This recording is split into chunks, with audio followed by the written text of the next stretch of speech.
Hare Krishna, Hare Krishna, Krishna Krishna, Hare Hare, Hare Rama, Hare Rama, Rama Rama, Hare Hare, Hare Krishna, Hare Krishna, Krishna Krishna, Hare Hare, Hare Rama, Hare Rama, Rama Rama, Hare Hare, Hare Krishna, Hare Krishna, Krishna Krishna, Hare Hare, Hare Rama, Hare Rama, Rama Rama, Hare Hare, Hare Krishna,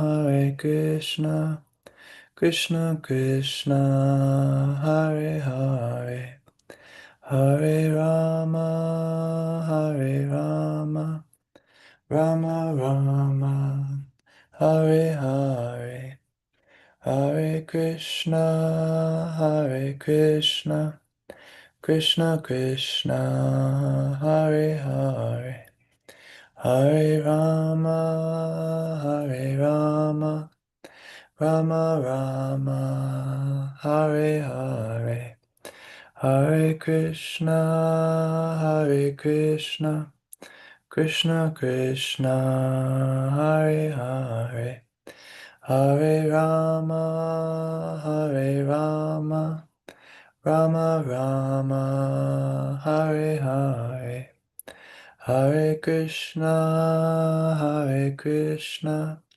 Krishna Krishna, Hare Hare, Hare Rama, Hare Rama, Rama Rama, Hare Hare, Hare Krishna, Hare Krishna, Krishna Krishna, Hare Hare, Hare Rama, Hare Rama, Rama Rama, Hare Hare, Hare Krishna, Hare Krishna, Krishna Krishna, Hare Hare, Hare Rama, Hare Rama, Rama Rama, Hare Hare, Hare Krishna, Hare Krishna, Krishna Krishna, Hare Hare,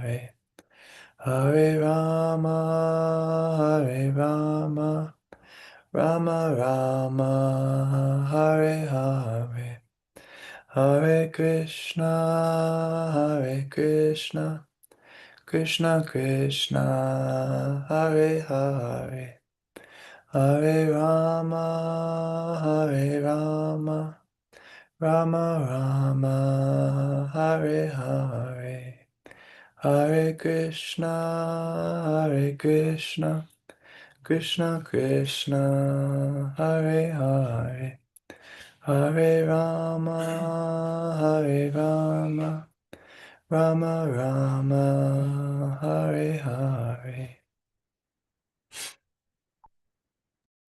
I Om Shabad Paramahansa Paribraj Vikacharya Stotra Sri Srimad A.C. Bhakti Vedanta Swami Maharaj Prabhupada Ki Jai Ananta Koti Vaishnavrinda Ki Jai Nama Charja Shri Haridas Thakur Ki Jai Prem Se Kaho Shri Krishna Chaitanya Prabhu Nityananda Shri Jayādvaita Gadadhar Shivasari Gaur Bhaktivinoda Ki Jai Sri Sri Radha Krishna Gopinath Sham Kunda Radha Kundi Giri Govardhan Ki Jai Vrindavan Dham Ki Jai Navadip Dham Ki Jai Jagannath Puri Ki Jai Ganga Mai Ki Jai Jamana Mai Ki Jai Tulsi Devi Ki Jai Bhakti Devi Ki Jai Samaveta Bhakta Vrinda Ki Jai. All glories to the assembled devotees. All glories to the assembled devotees. All glories to the assembled devotees. Gaur Premanande, Hari Hari Bol. Welcome everybody to Srimad Bhagavatam reading with His Holiness Jayādvaita Swami. It is Monday, November 17th, 2025, and we're beginning with Srimad Bhagavatam 4:23-26. Om Namo Bhagavate Vasudevaya. Om Namo Bhagavate Vasudevaya. Om Namo Bhagavate Vasudevaya. Guru Maharaj, would you like to read? Yes, I just have to catch up. 4:23, 26. 26.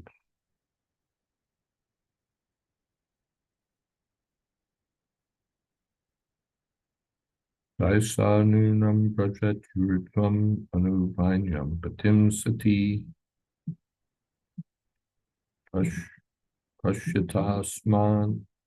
Pashyatasman atityarchir durvipagena karmana.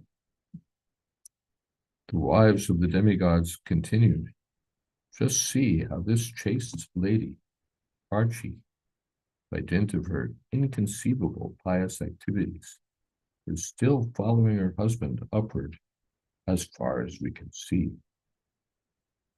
Purport. Both Prithu Maharaj's airplane and the airplane carrying Queen Archie were passing out of the vision of the ladies of the higher planetary systems. These ladies were simply astonished to see how Prithu Maharaj and his wife achieved such an exalted position. Although they were the wives of the denizens of the higher planetary system, and Prithu Maharaj was an inhabitant of an inferior planetary system, the Earth, the king, along with his wife, passed beyond the realms of the demigods and went upward to Vaikuntha Loka. The word urdhvam, upward, is significant here, for the ladies speaking were from the higher planetary systems, which include the moon, sun, and Venus, up to Brahmaloka, or the highest planet. Beyond Brahmaloka is the spiritual sky, and in that spiritual sky, there are innumerable Vaikuntha Lokas. Thus, the word urdhvam indicates that the Vaikuntha planets are beyond or above these material planets. And it was to these Vaikuntha planets that Prithu Maharaj and his wife were going. This also indicates that when Prithu Maharaj and his wife Archie abandoned their material bodies in the material fire, they immediately developed their spiritual bodies and entered into spiritual airplanes, which could penetrate the material elements and reach the spiritual sky. Since they were being carried in two airplanes through the Vaikuntha Lokas,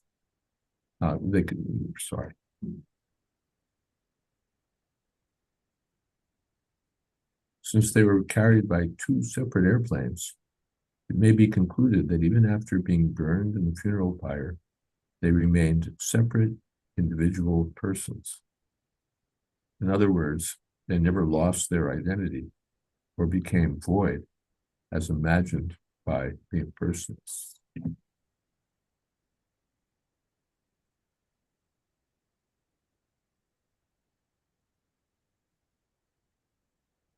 Om Jnana Dasya Kyananjana Shalakaya Chakshurun Militam Jena Tasmai Shri Gurave Namaha Sri Chaitanya Manopistam Sthapitam Jena Bhutale Swayam Bhakadamai Tadati Shapanamika Vandeham Sri Guru Sri Jatapadakam Sri Vaishnava Sri Rupam Sagrajatam Sahagana Raghunathan Vitam Sam Sajivam Sadvaitam Savatutam Parijana Sahitam Krishna Chaitanya Devam Sri Radha Krishna Padan Sahagana Vita Sri Vishakam Damstra.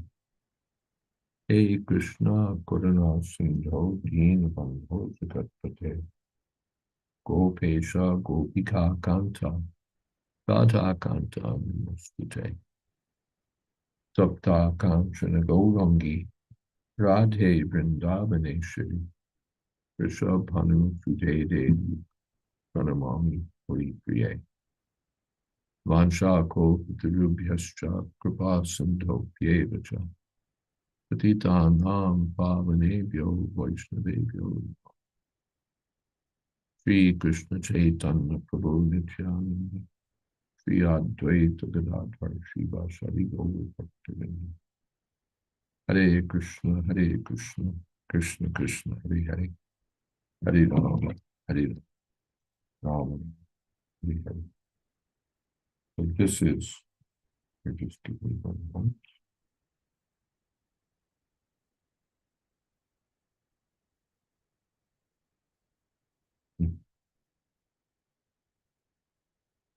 Yes. So this is wonderful, the departure of Prithu Maharaj and Archie Devi, and this particularly this point that two different airplanes, because everyone remains individual. The impersonalists really believe that somehow or other there's absolute oneness of all living beings. But that doesn't fit the picture that we find here in Srimad Bhagavatam.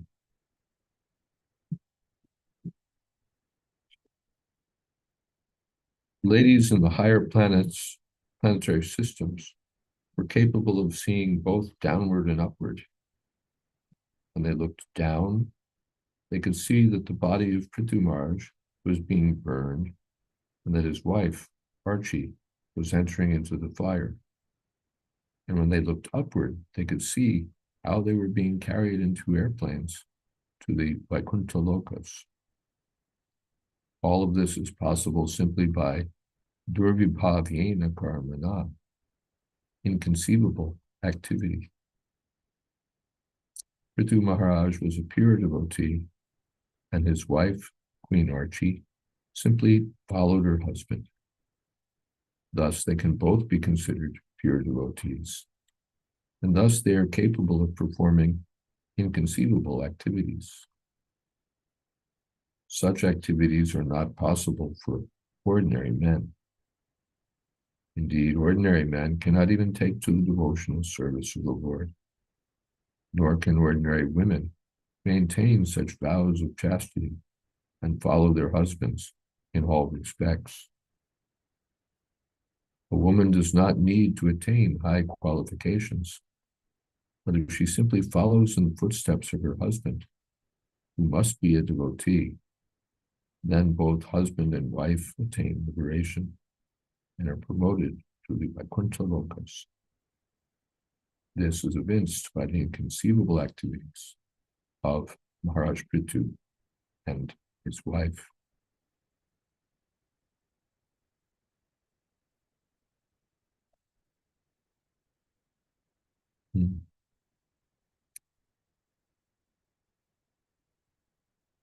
The picture of the exalted wife given here will probably not be liked by the people of the present age.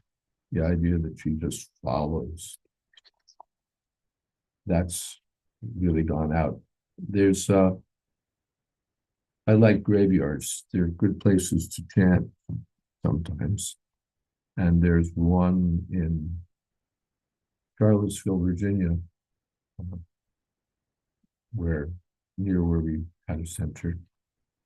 So I sometimes used to chant there. It's near the University of Virginia, so there's very good company in that graveyard, all sorts of intelligentsia of the university over the past few centuries, buried there. So at some of the tombstones, you'll see Mary such and such, devoted wife of, quite common.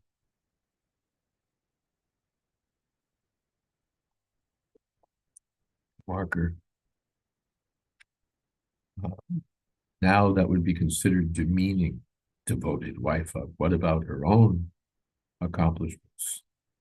But that was considered, even within the past couple of hundred years, to be high praise, devoted wife, devoted mother, beloved mother, devoted wife. Now that's like,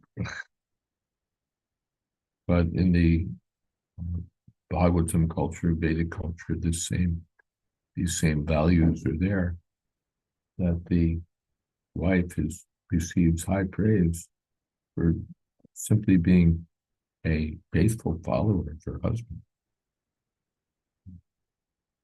Hare Krishna. Okay. Anything else here? Nothing in the chat. Okay. Tesham durapam kim tvanyam martyanam bhagavad Ubi lola yusho ye bhai naishkarmyam sadhayantyuta.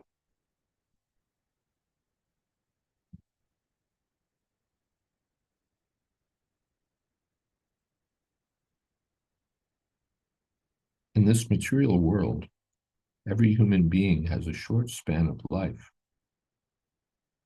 Those who are engaged in devotional service go back home, back to Godhead, where they are actually on the path of liberation. For such persons, there's nothing which is not available. In Bhagavad Gita, Lord Krishna says, Anityam sukham lokam imam prapya bhajasvamam. The Lord here declares that this material world is full of miseries, sukham, and at the same time is very flickering, anityam. Therefore, one's only duty is to engage himself in devotional service. This is the best end to which human life can be put. Those devotees who are constantly engaged in the service of the lotus feet of the Lord achieve not only all material benefits, but also all spiritual benefits. For at the end of life, they go back home, back to Godhead. Their destination is described in this verse as Bhagavat Padam. The word Padam means abode, and Bhagavat means the Supreme Personality of Godhead. Thus, the destination of the devotees is the abode of the Supreme Personality of Godhead. In this verse, the word Naishkarmyam, which means transcendental knowledge, is also significant. Unless one comes to the platform of transcendental knowledge and offers devotional service to the Lord, one is not perfect. Naishkarmam apyachuta bhavavarjit. That verse is there. Without devotional service, it doesn't look very good. Generally, the processes of jnana and yoga and karma are executed life after life before one gets a chance to render pure devotional service to the Lord. This chance is given by the grace of the pure devotee. And it is in this way only that one can actually attain liberation. In the context of this narration, the wives of the demigods repented, because although they had the opportunity of a birth in a higher planetary system, a lifetime spanning millions of years, and all material comforts, they were not as fortunate as Prithu Maharaj and his wife, who were actually surpassing them. In other words, Prithu Maharaj and his wife scorned promotion to the higher planetary systems and even to Brahmaloka, because the position which they were attaining was incomparable. In Bhagavad Gita, the Lord affirms, Brahma Bhuvana Loka Punar Avartanorjana. From the highest planet in the material world to the lowest, all are places of misery where repeated birth and death take place.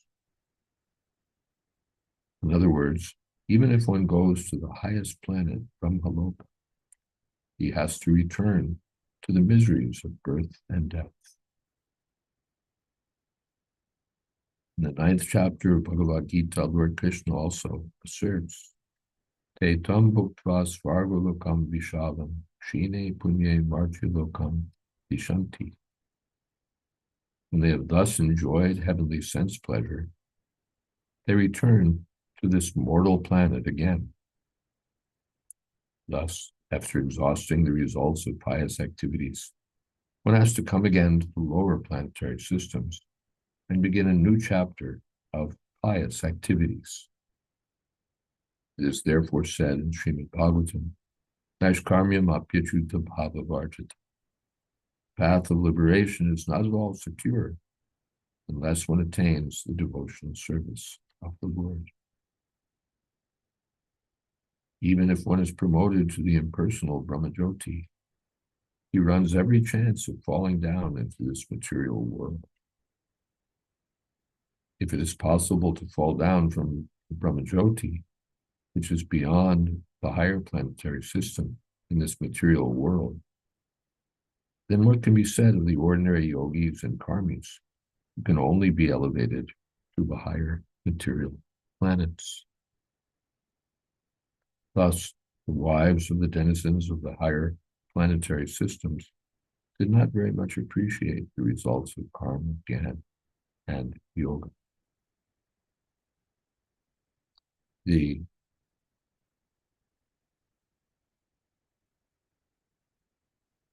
What is there that's tesham durapam kim to anyat marjana? What else is there to achieve? Bhagavat Padam. They've achieved or they're in the process of achieving the Bhagavat Padam, supreme destination, the abode of the personality of Godhead, which is beyond, which is durapam, difficult to attain, but there's nothing difficult for them. Tesham durapam kim Punjab. What is difficult for them to obtain? They've attained Bhagavat Padam. We've attained the heavenly planets, but our attainment is temporary. We're going to live here for thousands of years. We're going to have all this facility for Vishalam. What is that? Bhuktva, Tetam Bhuktva Lokam. I guess mine is not working today. Tetam Bhuktva Svargolokam Vishalam. We're getting the vast enjoyments of Svargaloka, the heavenly planets, the long lifetime, the immense pleasures. But this is nothing to compare to what's been achieved by Pitu Maharaj and his wife. Anityam Sukam Loka. It's still part of this, even Brahmaloka, even the heavenly planets. It's still part of this material world, Martyana. Sometimes the lower planet or the planets below heavenly are called Martyaloka. Shine Punye Martyaloka Shanti. But from another point of view, all the planets in the material world are Martyaloka, because they're all places where one has to die, even if one takes birth as a demigod. One can achieve those heavenly planets by immense pious activities, but still the results will be temporary and insignificant in comparison to the achievement of the kingdom of God. It's described as flickering. The material achievements, Lola, flickering. But the achievements, Mahamupecha Tukantiya Punarjanma Nividyate, Abram Abhuvanalva. But Mahamupecha, if one attains me, if one attains Bhagavat Padam, the supreme destination, then Punarjanma Nividyate, no coming back. So the wives of the demigods were praising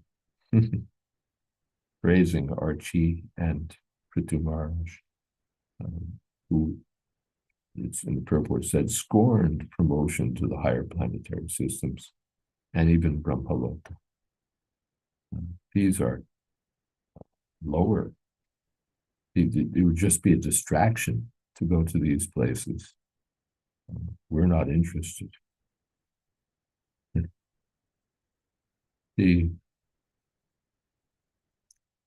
I often pass through Dubai, and Dubai is built up to be such a destination. It has this, and it has that, and it has this, and it has that. And people come and they see this, and they see that, and they do this, and they do that. But it's all insignificant. For the denizens of the heavenly planets, what is Dubai? It's just hype.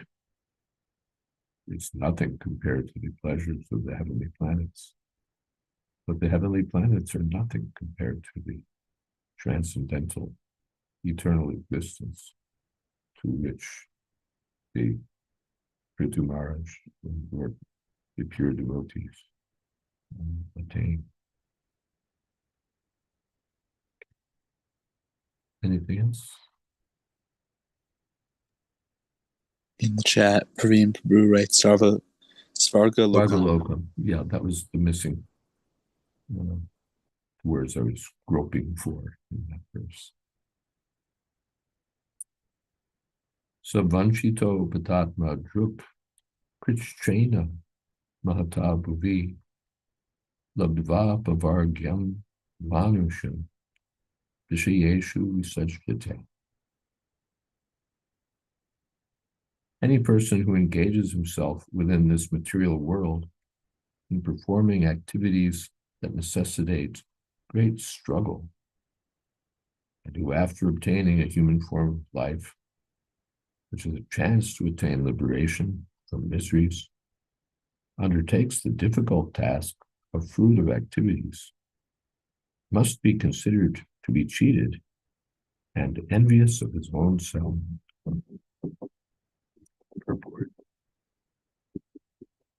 In this material world, people are engaged in different activities simply to achieve a little success and sense gratification. Karmis are engaged in performing very difficult activities.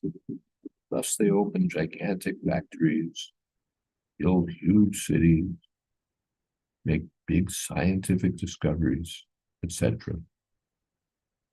In other words, they're engaged in performing very costly sacrifices in order to be promoted to the higher planetary systems. Similarly, so these are karmis. The karmis, the traditional karmis perform pious acts of charity, sacrifice, austerity to be elevated to the higher planets. That's described in Bhagavad Gita. Yamima pushpitam vacham pavarantya vipashchitam. They think this is the goal of the Vedic hymns to reach the heavenly planets, and they're keen to go. Or another kind of karmi, the scientist, is also keen to go to other planets like the moon, Mars. And they're so keen. Or the still lower karmis are keen to get a place on the Côte d'Azur, the south coast of France, live in New York and the Mediterranean, fly about and associate with the most rich and aristocratic and intelligent people, sophisticated. But these are all small stuff for the pure devotees. It's a childish activities. It's for those who are avipaschita. Avipaschit means childish, inexperienced. They think this is all great. But for a devotee, this is all paltry. Yogis are engaged in achieving a similar goal by accepting the tedious practices of mystic yoga. Same thing, they practice mystic yoga, and what's their goal? To go to the heavenly planets and enjoy. Jnanis are engaged or to achieve merging with the Supreme, which is considered by the pure devotees hellish. Kaivalyam Kayat. Jnanis are engaged in philosophical speculation in order to gain release from the clutches of material nature. In these ways, everyone is engaged in performing very difficult tasks, rich training, simply for the gratification of the senses. All of these are considered to be engaged in sense gratificatory activities, or vishya, because they all demand some facility for material existence. Actually, the results of such activities are temporary. As Krishna himself proclaims in the Bhagavad Gita, Antavatu palam tesham. The fruits of those who worship the demigods are limited and temporary. Thus, the fruits of the activities of the yogis, karmis, and jnanis are ephemeral.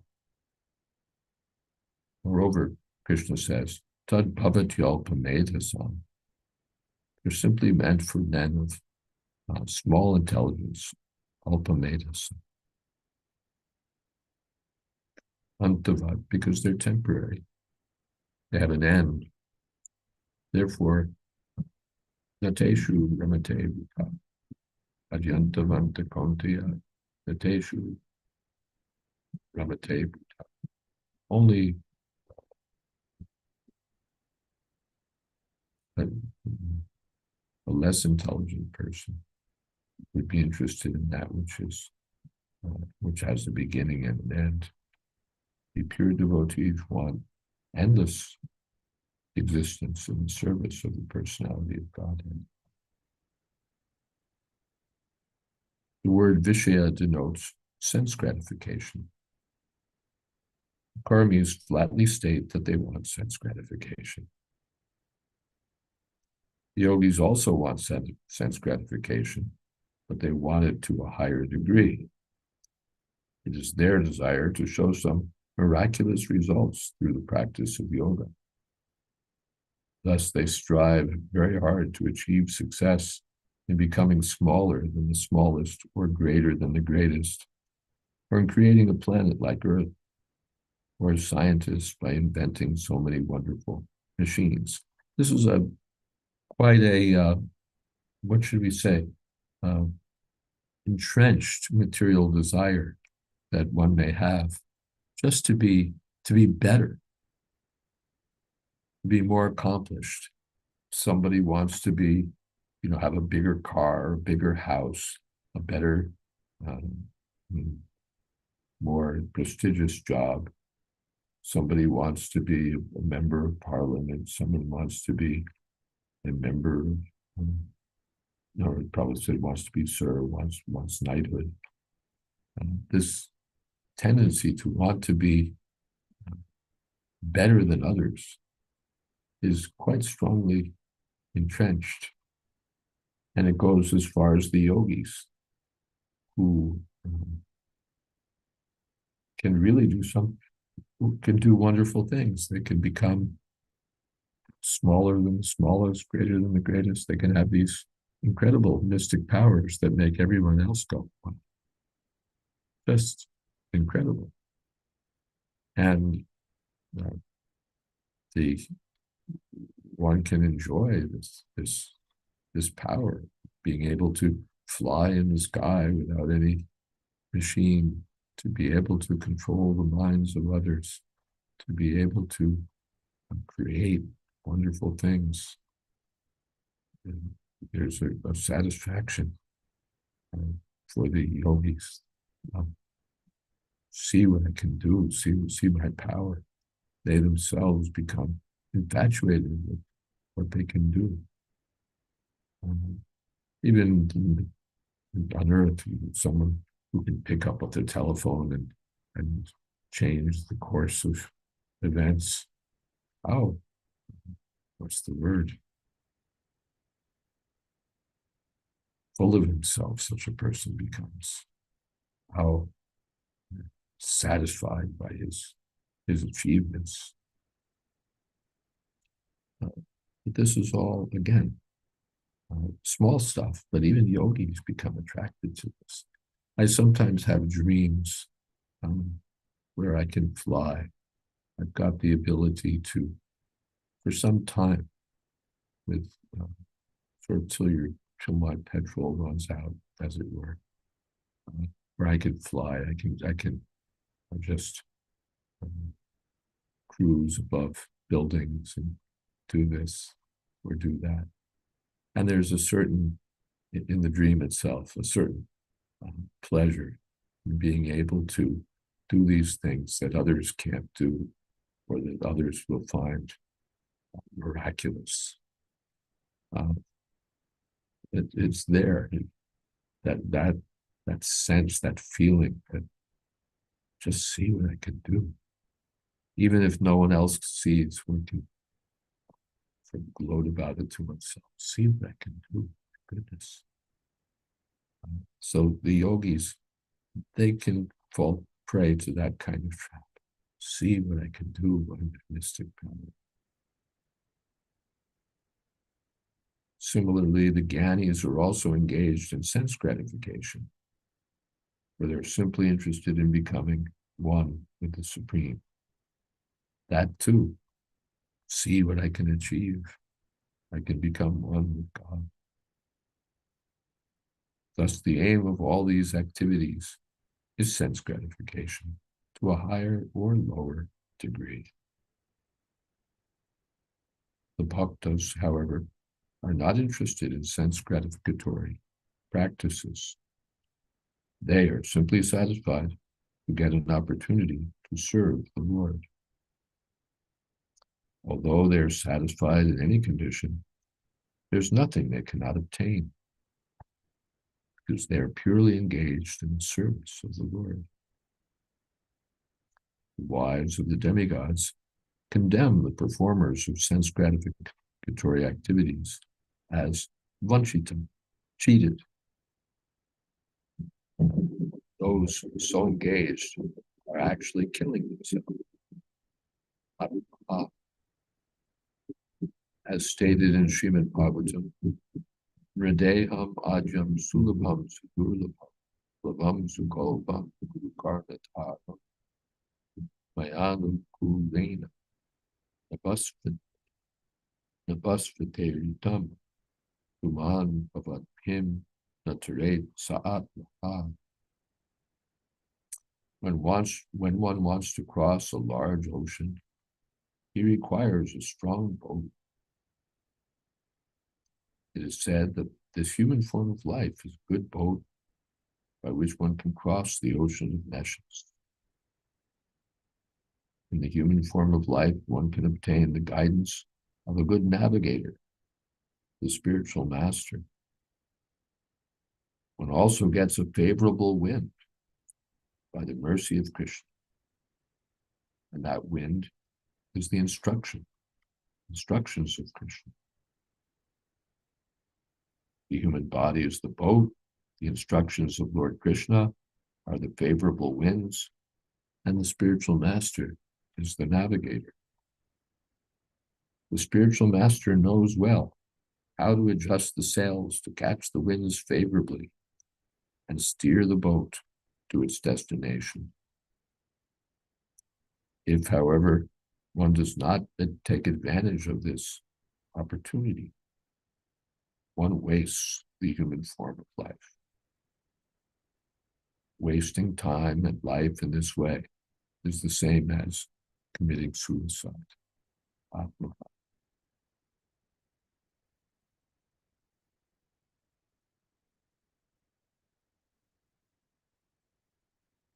The word labdva pavargyam, is significant in this verse, because according to Jiva Goswami, apavargyam, or the path of liberation, does not refer to merging into the impersonal Brahma, but to salokyadi siddhi, which means attaining the very planet where the Supreme Personality of Godhead resides.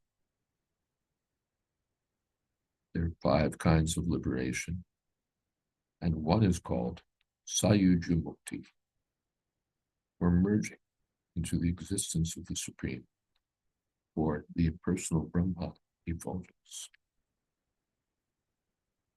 However, since there's a chance of one's falling down again to the material sky from the Brahman effulgence, Srila Jiva Goswami advises that in this human form of life, one's only aim should be to go back to Godhead, back home.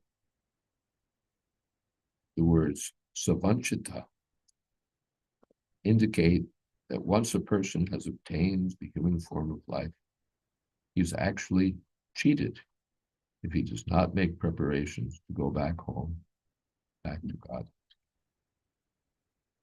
The position of all non-devotees who are not interested in going back to Godhead is very much lamentable.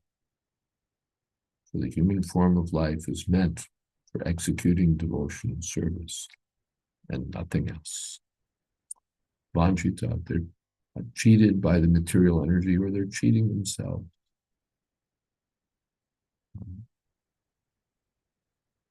Okay.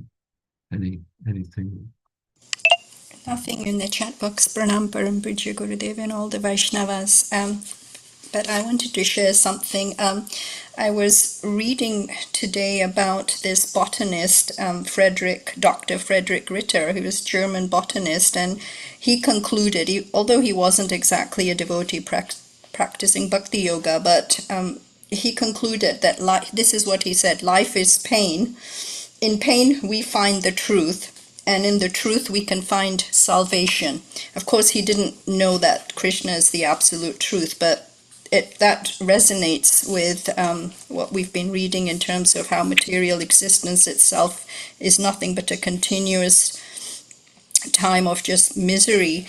And I was reading in the Brihad Bhagavatam where they talked, you know how sometimes people say, oh, no matter which practice or process you take up, the end result is always the same, whether it's karma, jnana, dhyana, yoga, whatever, their argument is that it's the same. But in Brihad Bhagavatam, they put it so nicely, because they said one cannot attain the results of an axe by using scissors.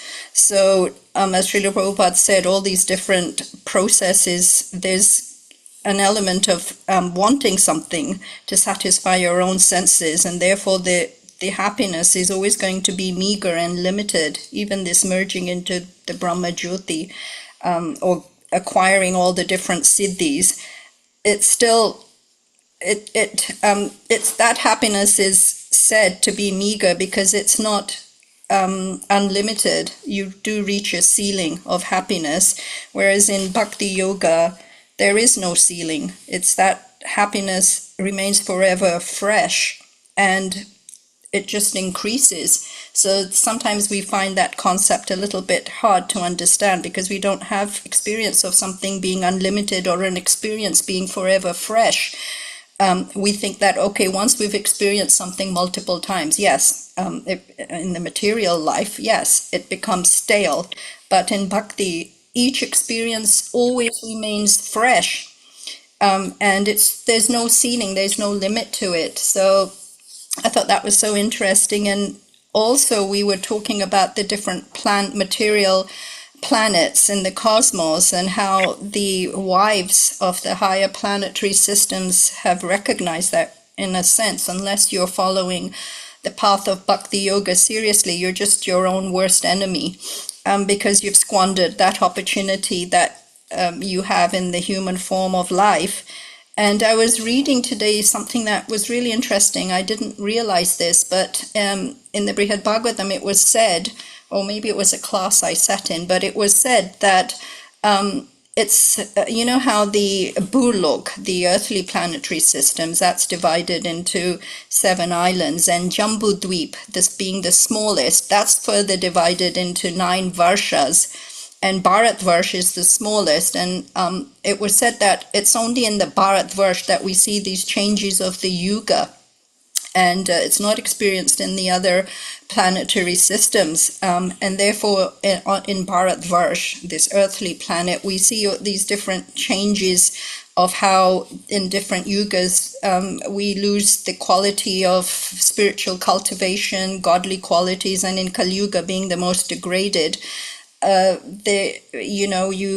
it's said that those residents of the higher planetary systems want to take birth in Kali Yuga, in Bharatvarsh, because Bharatvarsh is where Lord Krishna and Lord Ramchandra descended and performed their pastimes. So these densians of the higher planetary systems want to take birth in Kali Yuga, even though Kali Yuga is the most degraded, because the Yuga Dharma for Kali Yuga is Nama Sankirtan, which is the easiest, the most direct and the easiest process to attain spiritual perfection and attain Krishna prema. So that's why they want that. They want to come down. So although Kali Yuga on Bharatvarsh has so many negative things, there is that one positive thing, that we can attain all spiritual perfection by performing the Yuga Dharma, Nama Sankirtan. Hare Krishna. Martyaloka, they're desiring to come to the earth, because this is the place for spiritual realization. The heavenly planets are for higher enjoyment. But when the enjoyment is finished, Shine Punya Martyalokam Vishanti, one comes back. And here one gets the opportunity for spiritual realization. If one gets a good boat, a good captain, favorable winds, then one can achieve the highest destination, Bhagavad Padam. And especially in Kali Yuga, Kirtana Deva Krishna Shyamukta Sangha Param, one can achieve the highest goal simply by Harinam. Thank you so much, Guru Maharaj. I don't know if we should proceed to text 29.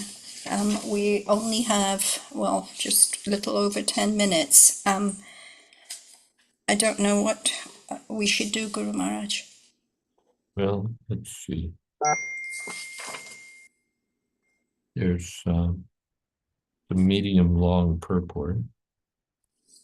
Not the shortest, but it's not the longest. And we want to leave enough time for kirtan also. Because kirtan Deva, we don't want to just give lip service. Yes, kirtan is such a wonderful thing. And in Kali Yuga, one can attain all perfection for kirtan. So we'll leave 2 minutes for kirtan. The kirtan itself, so purified. We have a comment in the chat box from Praveen Prabhuji.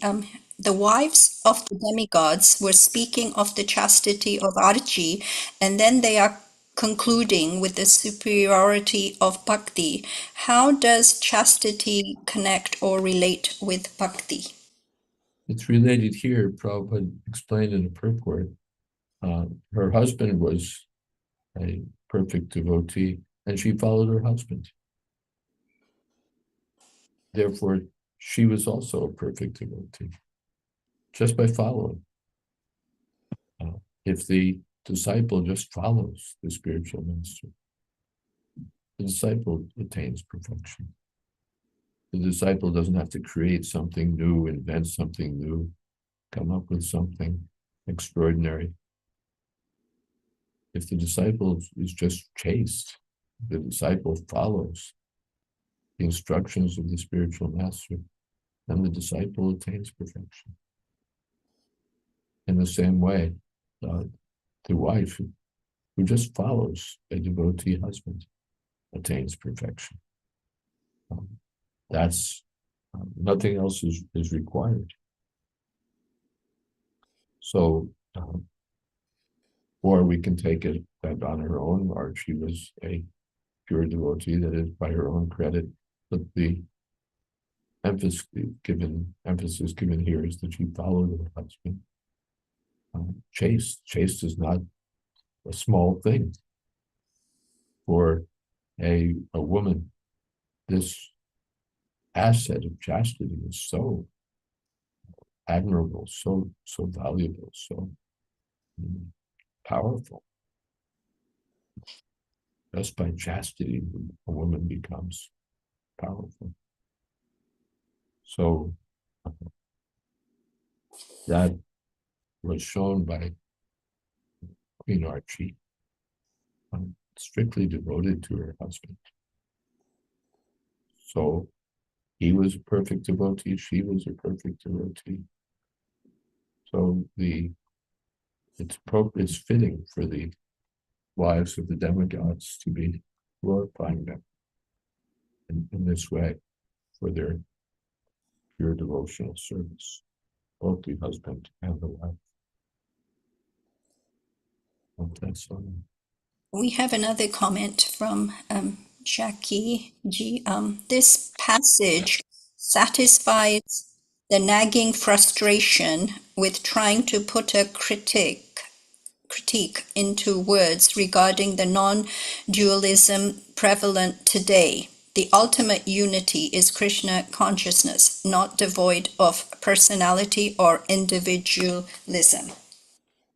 Yes, the impersonalists, we deride them, but they're so much higher than the materialists. The gross materialists, they're thinking that to have little toys in the material world, to have buildings and cars and dinners and this and that, this is so wonderful. And the impersonalists just pity these materialists. But in the Bhagavatam, it said that materialists are pitiable by the pitiable.